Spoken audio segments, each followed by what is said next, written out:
we're at the Mass Bay Framingham Campus Library, and I am with Karen, one of the head librarians here. Hi. And we're going to be kind of chit-chatting about what's a good source versus what isn't a good source. And it used to be a lot easier like 20 years ago. I think we were talking about that earlier, because journal articles, things like that were dependable. And the amount of information was limited compared to what you have today. Yes. So you put a word into a Google search, like obesity or a name of a gene. How many hits do you think you'd get from Google? Are you going to read them all? Yeah. Or just the first two that come up that somebody paid for to be at the top? So it's hard. It's actually harder to get good information. You really have to think about what you're looking at. Where you're looking. And funny, because I did a Google search this morning about, I was just figuring about a discussion that we're going to be doing about mitochondrial Eve. And there was this whole thing about all the scientific evidence against the mitochondrial Eve. And it was like nature.com, or I don't know what it was exactly. But it was, and I said, well, I wonder who these people are. And the sources, the primary literature they were citing were very old. Dates are important. You should always look at the date of the information you're finding. If there isn't a date, that's a clue that maybe it's not the best source of information. Also, author, who wrote it. Well, that's when is I the went author supported by a particular organization? Are they It was a church organization. Well, that's fine. You might want to know what their opinion is, but you have to know where it's coming from. Yes, it was not from a science-based, researcher or anything of that nature. So it was important to know, where is all this information coming from?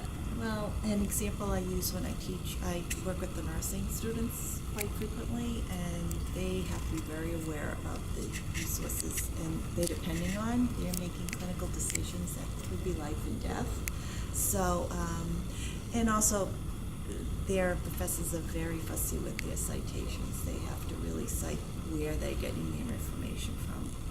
And if they do it incorrectly, they lose credit, which is good, because that's how you want your nurse to be very specific about where she got her information and have faith in that information.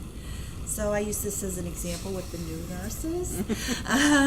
Let's say you're now a nurse and you have a patient coming in and they are inquiring about good diets. They want to lose weight, but they might have particular conditions they have to be aware of.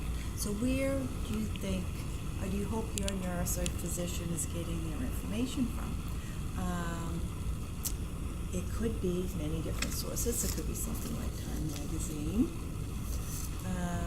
or it could be something like this, the American Journal of Nursing, or it could be something like this, Glamour Magazine, all right? So which is the best source? Which source do you hope your nurse is looking at when she's recommending how you should treat your body?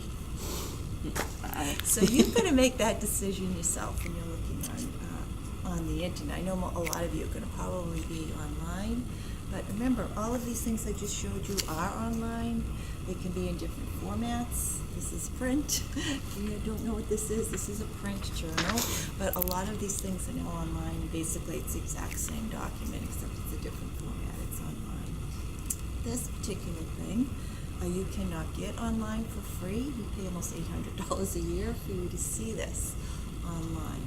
And so the only way you can access it is going through the library website. And then Mass Bay and the state of Massachusetts provide you access to it.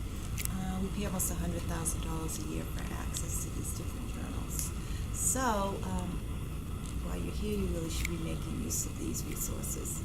But we also want you to be able to leave here, and maybe you won't have access to the library resources, but you still have access to the web, and you'll be able to make good decisions about the information you're finding on the web. I just did a crazy search on diet pills. You can imagine what I found. A lot of the stuff on the top was from companies that sell diet pills, but they made their websites look pretty official and knowledgeable. So you have to be really careful. But then there were other sources that I found, because I know how to look at a website, that were probably pretty good sources to have pretty good information about what's out there. I did post for them. I posted the link that you sent, and I read it too, about the sources that Yes. that you can, the journals that are open journals, access, open yes. access journals. And would you explain what an open access is for them?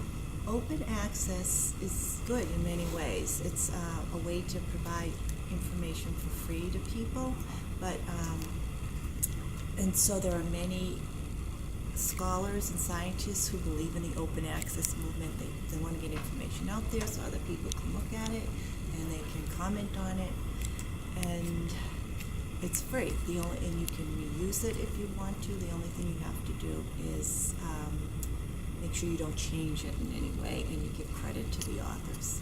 So I have some good sources for open access materials, but if you're not familiar with the term or the concept, you're not really ready to recognize what a good open access source is at this point. That's what I'm here for. I'm your librarian. I get paid to help you learn these things. And we're going to have a link for her on Blackboard. Yes, I'm going to hopefully by the time you're through with this class, you'll have a better sense of how to find good information on the internet. Yes, but it was astonishing. That read was really a Well, scary that read. particular article, some really smart scientists wanted to present something that looked real and see if they could get it published, even though it was based on nothing that was real, Yeah. and on unreliable results from tests and studies, and they presented it to legitimate sources, and it got published, and it can get published. So it's just a lesson. The lesson is, don't believe everything you read. Don't believe anything you read until you assess it and really look at it. And assessing it, that's the tough thing, is Yes. that you can have it assessed with her help. You can also look into, like she was saying, Google the name of who it is, see what's up there about that person or that organization. It's work. Yeah, it's like being a little detective online and trying to find answers, Yes. but it's so important right now.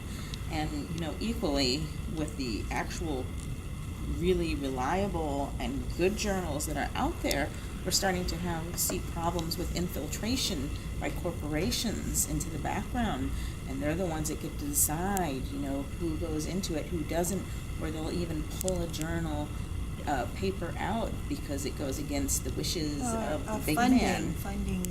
This one an established case study would be the cigarette smoking.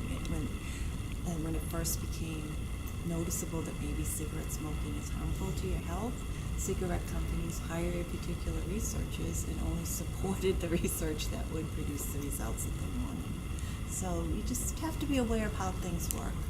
And once you understand the different motivations and how the scholarship becomes, how it becomes published, how it starts, how it becomes published, how it becomes reviewed. If you understand the process, you'll have a better understanding what you should use, include in your research, in when you write papers, but more importantly, make decisions for yourself about whether you're going to trust this information, maybe with your own health decisions, or with a decision about who you're going to vote for, or anything in life. You have to make sure you understand where the information's coming from. That's very important. And so she'll be here to answer any questions you have in the future. I thank